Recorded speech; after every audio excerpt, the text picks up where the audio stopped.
Hello, my name is Corey Barlog, director of God of War, and if you have not played God of War, spoilers abound. Go away. Come back after you finish playing, and then I'll give you a little insight on how we made the game. Alright, so here we are at the start of God of War.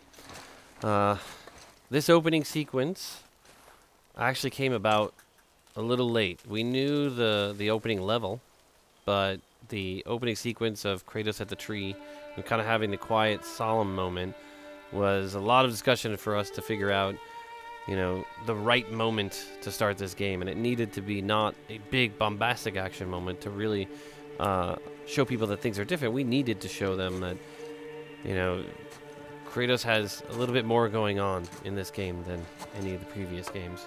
It was important that you actually use the button to chop the tree down. Another thing, you know, spoilers, the chopping of this tree down is Kratos' wife Faye. She had selected these trees, and these trees are very specific in the stave, the magical stave that is protecting their forest. She knew cutting this tree down would make them exposed to the entire Norse pantheon, to everyone on the outer world, and that was her way of saying that, you know, Kratos sometimes likes to procrastinate, and given the opportunity, he's going to just stall as much as possible. And he's unaware of this, which is why he even tells his son, you know, you're not ready. This moment, like, this is really cool. I really wanted more of these kinds of moments throughout the game. The theme of the wounds that will not heal. So these burn marks on his forearms have not healed since they were seared on his forearms all the way back in the first God of War game. And now he's even unable to Get in the boat, show boy. his son just the wrapping of that, which is, you know, wordlessly explaining so much of this relationship between these two characters. And I said this before, but I mean, this is such a blatant inspiration from Commando. You know, that when I was a kid watching that movie and seeing Arnold carry this giant tree, and the first tree that they gave me was really small and normal sized, you know, and I kept saying bigger and bigger and bigger, and I wanted to go even bigger than this, but at that point I think they cut me off and kicked me out of the office and said, we're just not going to listen to you anymore. Still want me to tie it to the boat? But I wanted it to feel like, you know, there's Arnold carrying a tree, but then there's, you know, Kratos carrying just massive tree. And, of course, his son completely unfazed, right? Because he doesn't know anything more than just dad is dad, right? He's always been strong. No big deal. Boy.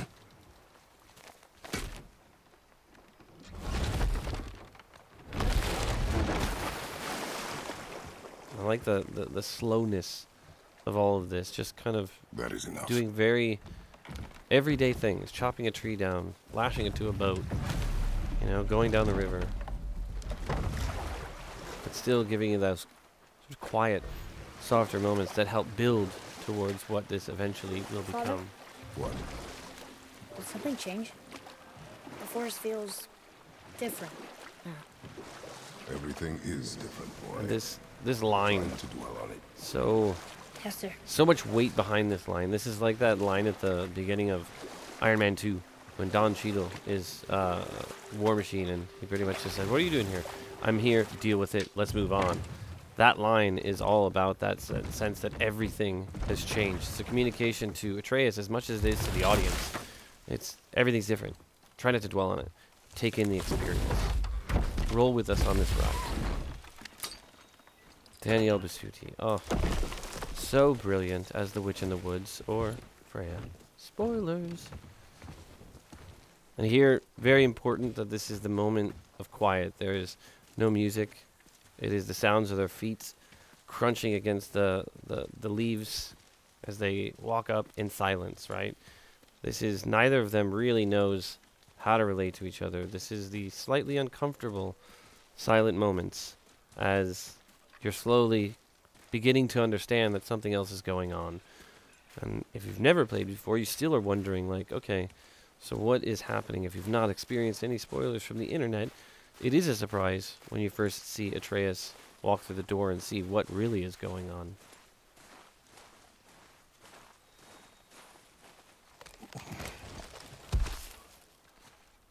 That was the last. Then he just goes and tears this tree up. In a few minutes, the whole thing is broken down. See? Gods can chop wood fast. Oh, I love this little breath.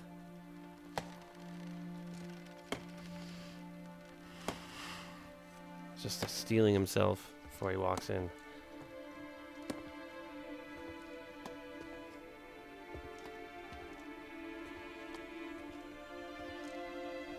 And so much of, what we had done is being open on the set to try to figure out what worked best. And this sort of abbreviation of the Viking prayer for the dead was added on the set when I was just like, I don't really want him to do the whole poem because we're taking place in the time before the Vikings. So I'm imagining this is kind of the Strawhenge to the Stonehenge version of that full poem. And really all he's doing is calling out to his mother and his father as she's being ushered off. He's laying down mistletoe. Oh, there do they call to me. Oh, there do they call to me. Oh, there do they call to me. We had a bug for the longest time where in the middle of this sequence, the model would just jitter a little bit, so everybody would be like, she's not dead.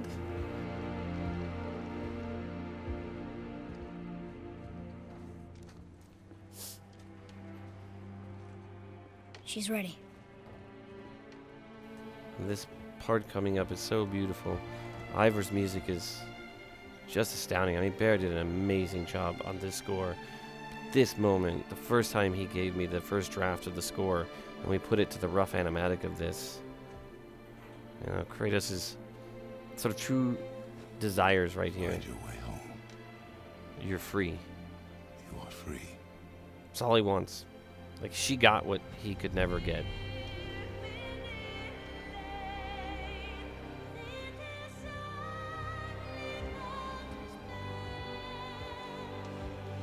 It's interesting because we didn't do a lot of modifications on this. Once we had done our pre-visualization of this scene, it ended up being almost exactly as we first realized it. The only changes were getting the camera to work really well over the fires.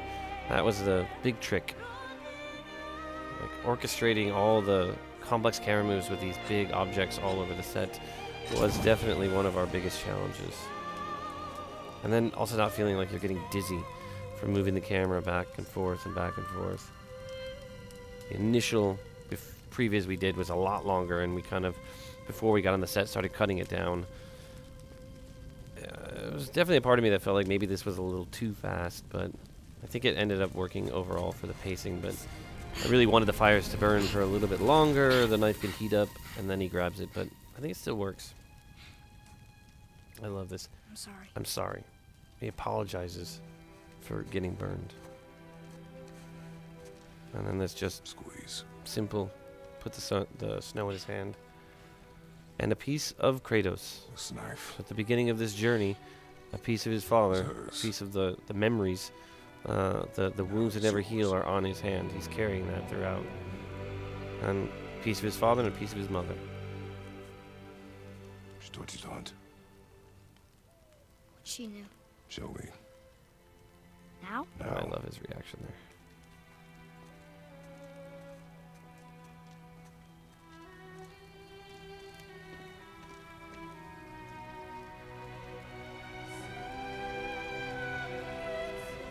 It's just such an amazing work by our cinematics team to be able to really catch so many of these moments.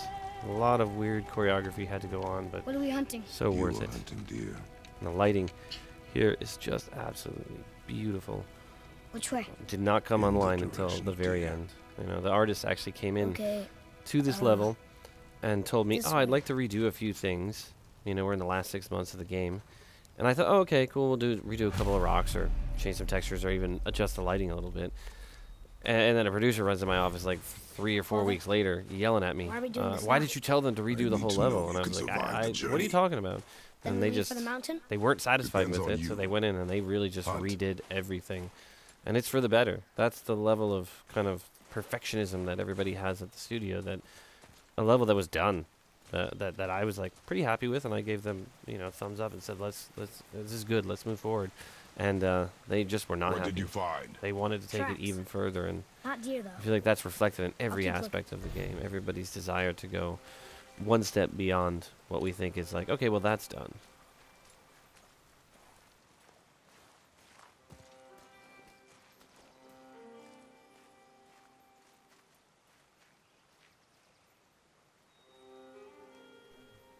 All right. Well, that is the opening of God of War. And I'm very happy to be able to give you a little bit of insight on what it was to develop this game. PlayStation